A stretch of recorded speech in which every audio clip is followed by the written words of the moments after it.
You know, it seems like I've been painting Guild Ball for a long time because I've been commission painting Guild Ball teams and selling them on eBay and just having a blast painting this entire range. Now, most of my Guild Ball teams are sold. I really only keep a couple, but I've had fun experiencing all the different teams and painting through them multiple times.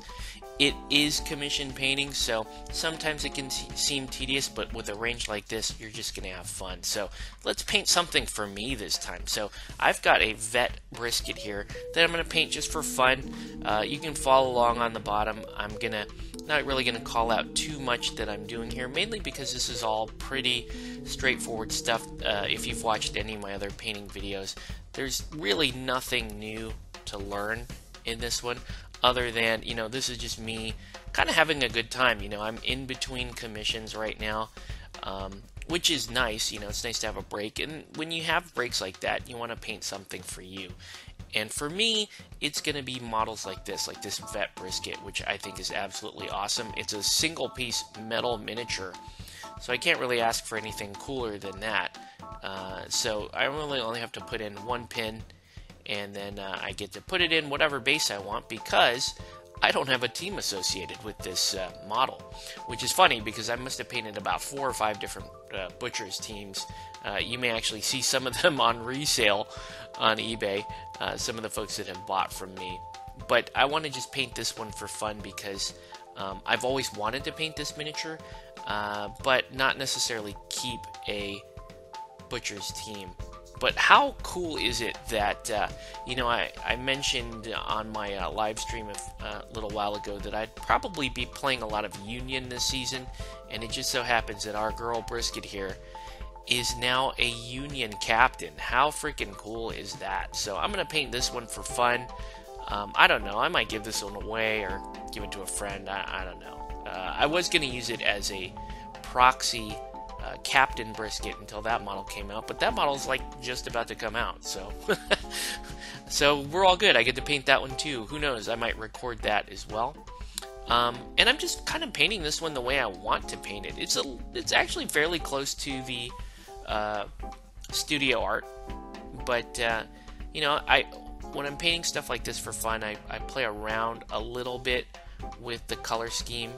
And when I'm doing the airbrush stuff, I always pick whatever is going to be kind of the lightest, most common clothing color. That's why I kind of went with that brown and Iraqi sand. Steamforged has really done a great job on these female faces. I absolutely love them. It's one of the reasons why I have so much fun painting Guild Ball, is particularly models like Brisket, Vet Brisket. I'm gonna have to throw Angel in there, and you know, to a lesser degree, Honor. The Vet Harmony. I mean, the faces that they do are so cool. They're so characterful, and I just want to do a good job with them. You know, I just want to enjoy painting the face of these models, and they have a really good character to them. They're not. The eyes aren't so realistically small that you can't really paint them in, and the expressions on these faces, that's really where I think we see a lot of cool metal sculpts, is when they can get a good expression on a miniature's face. So just doing a little bit of eye work here. Again, nothing new if you've seen some of these painting videos before that I do. This is just my normal practice, but we're just gonna hang out and have a good time. Paint this for fun. Painted this in one night and had the camera on. You know, I was playing around with stuff. Like, I'm playing around with this orange skin tone. I'm really going for rosy skin tones lately on the female miniatures, and I'm really starting to enjoy it. You know, it looked really weird, especially like I've got this heavy orange going down right now, and it looks like I'm painted the model with Thousand Island dressing. But you got to trust in the process. You know, I've done this before on a couple of other models. I actually started with Relic Knights models, painting in heavy orange as a base for rosy skin, and it works pretty cool. You just have to trust that it's gonna work. And you have to, again, you have to paint multiple layers. You have to be patient with this kind of stuff. Yeah, that looks rather frightening there. Don't worry, it's gonna get better. We're just gonna have to trust in the process here. So immediately, I jump in with the pale skin. Sometimes I go in with rosy skin. For this particular model, I was like, you know what? Let's just go in with the pale skin. Let's see if I can actually get a decent color transition here. And it's one of the things that I do a lot when I'm painting for me, is I take risks with color schemes where I normally have like a safe formula that I use for either sales or commission. So normally if I'm doing something like this, it would have been rosy skin to cadmium skin tone to pale skin tone. But right now I'm playing around with that heavy orange. I want to see how is that going to sit underneath the pale skin, and how's it going to mix with the pale skin? Because one of the things I really like about this heavy orange is the paint itself flows out very well, and it hides very well for an orange, which is fantastic. It makes it great for a skin undertone. So as kind of a potential substitute for heavy skin tone, which is my go-to, and you see it on probably 85% of the models, the human models I paint, is base coated with heavy skin tone. Now I can use this heavy orange, or in some cases I can even just go straight to rosy skin. But rosy skin doesn't cover quite as well, and with some of these skin tones, you're going to have to add like a flow improver or something, because they especially pale skin, it tends to be very livery. It tends to be very thick coming out of the tube. So yeah, you just have to be careful with these. It's part of the problem with going this light in the skin tone. And I run into the same problem whether or not I'm painting game color pale skin, or if I'm painting light skin tone from Vallejo model color. And even the Reaper skin tone in this color is awful thick. I would actually recommend looking at the P3 Rin Flesh if you're looking for one that flows out pretty well. That's actually one of my favorites. So, okay, we're just painting a little more of the flesh here. Here's another common thing that you'll see is, like, I'll be halfway through the flesh and I'll find out, oh yeah, those are low-cut trousers. Are they called trousers? They look like tights to me. Low-cut tights on Vet Brisket here. So I have to go in and fill those in. Paint some of that midriff in on the model. And, just come back in with the pale skin and give it the kind of touches that it needs. Like if I was doing a commission, that would frustrate me, because chances are it's going to be several models, and when you have to go back like that during a commission, that kind of sucks. So anyway, I'm not entirely happy with the skin in this way, so I go to a fallback here.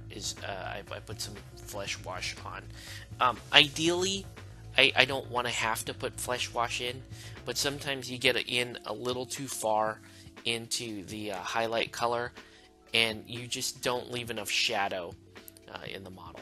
So yeah, I come in with the flesh wash, but you can see I've got it really thinned down, because all I really want to do is just throw shade at the borders where the skin meets the clothing, and just some of the deeper reaches of the skin there. Also used a bit of the P3 armor wash to kind of shade in that blade, which is cool. Again, it's really versatile, that P3 armor wash. So I'll use it on a lot of effects, mostly non-metallic effects on the model. And right now I'm just kind of finding my way around the model. Like, oh yeah, if you kind of have to reason your way through it. Okay, well, if the tights are this sort of black color, then the straps that are holding the tights up probably also very dark, and some of the sleeves, that's going to be dark too, because now you have your secondary color. You're starting to put the secondary color on the model, and you can even use that dark in as kind of the darker shaded areas of this axe or whatever kind of weapon you want to call it. I think it's an axe, but I don't know. And as well as armor plates. So a combination of that black gray and P3 armor wash in a lot of cases will give you blacks, or they'll give you like non-metallic, like steel looks. Third color coming in is going to be a rich brown, a heavy sienna.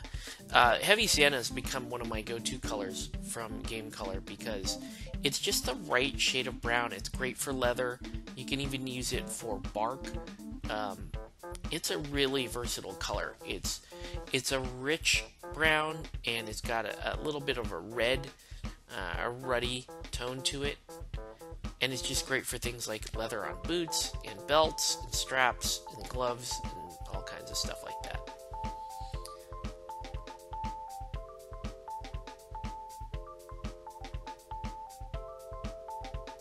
I didn't leave the video. I'm just kind of letting myself do things. Like, so a lot of like detail work coming back in with the straps and so on.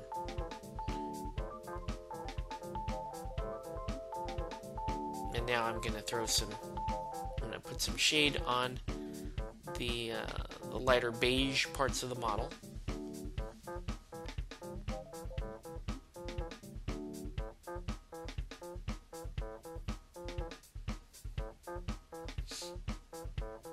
And now I'm gonna paint in that, kind of that wrapped leg there. Again, I mean, this really isn't any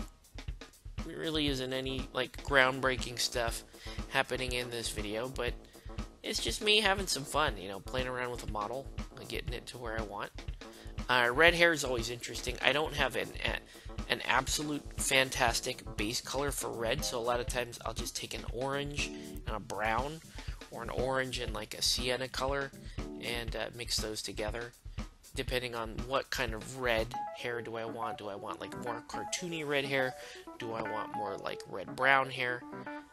That's a lot of what I do. But this is almost done, actually. So we're gonna work on painting this base here. And it's a herringbone pattern brick. So pretty straightforward. Just go in with Gory red. And I'm actually using what's left of that Gory red, which is kind of cool. There's just a little bit of it left on the brush, and so I'm just doing an overbrush on the blade, just drawing that in totally straight lines to give the appearance of, hey, that this blade has been used to cut through meat of some sort. Could be human meat. I don't know. It's meat. And doing an extra little highlight of the bone white there. But yeah, it's a very simple model, but man, these are some of my favorite sculpts of all time. Is when you just have a straightforward model that's just flat out a good sculpt. Doesn't need to necessarily have high energy or crazy multi-part or anything like that. Just has to look cool. And with that, I'm just gonna finish up this model. And it was a fun little couple of hours. I don't even know if this took 2 hours to paint. It might have only taken like an hour or change. But yeah, this is just me having some fun. I really enjoyed this. I am so looking forward to that seasoned brisket, we're calling her. And I gotta get a hold of that model because that's gonna be so much fun. In the meantime, here's a Vet Brisket. Want to thank you guys for joining me on this video and just enjoying the painting. So there's some of the images of her. Want to thank you guys for watching, and we will catch you on the next one.